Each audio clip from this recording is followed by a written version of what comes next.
Hello everyone, this is Freyia and welcome to a new episode of A Discovery of Nordic Witchcraft. In this episode we are going to talk about mountain witchcraft.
Always thought it is enriching to get acquainted with local stories and myths when you live so close to nature.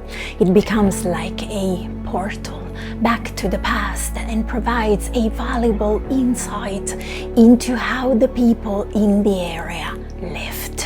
There is a mountain in Nordland, the region where I live, called Saltfjellet, the salty mountain.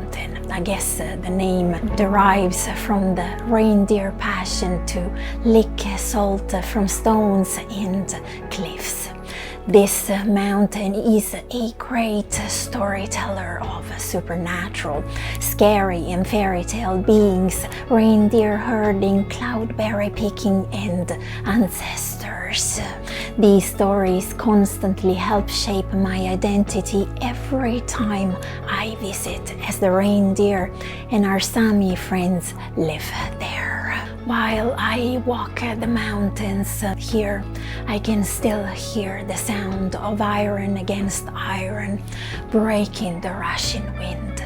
The snow swirls up between the rocks and is whipped away down the foot of the mountain. Here the Sami were put to forced labor and tortured. After the mining was over, all the Sami people worked their trolldom magic in the area so that the horror could not happen again. Gunned, they hit their iron knife against an iron triangle. They strike a rhythm with it, standing on a cliff. Saltfjellet is home to 25,000 reindeer from Norway and Sweden. After calving in the spring, the number rises to 40,000.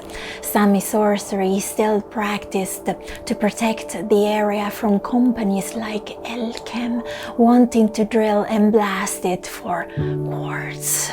exactly like they have been doing for years with the mountain belonging to the place where I live, Sanhonøy. Many are the stories told by these grounds where the steps of Noaidi brothers and sisters going up on this mountain with their drums can still be heard. One of these stories tells us of a Noaidi coming to this holy grounds where the reindeer herd was gathered on a nice summer day. This herd had been hit by a hoof disease. He started drumming. The next moment he saw a small cloud come sailing over the sky and lie down directly over the reindeer herd. Suddenly there was a thunderclap and lightning struck down in the middle of the reindeer herd. The reindeer ran in fear from the place.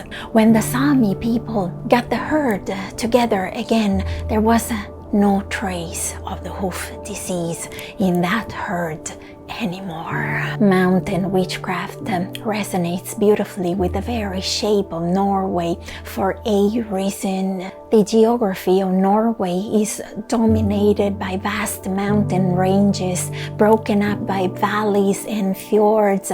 About 2/3 of Norway is mountainous. Mountain sorcery is one of the most powerful ones I have come across in my craft up here. It is like the magical act echoes and 10 doubles its potency when performed together with these sacred giants.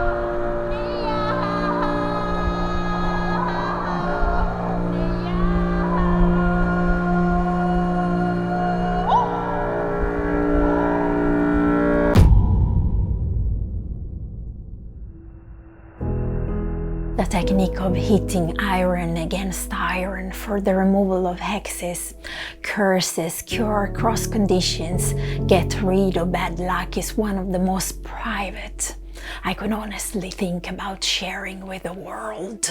Reality is that I firmly agree with the Sami community of the place where I live when they say the mountains shape their people. You grow up with them in storm and quiet, and when you no longer have them in front of you, then something is missing.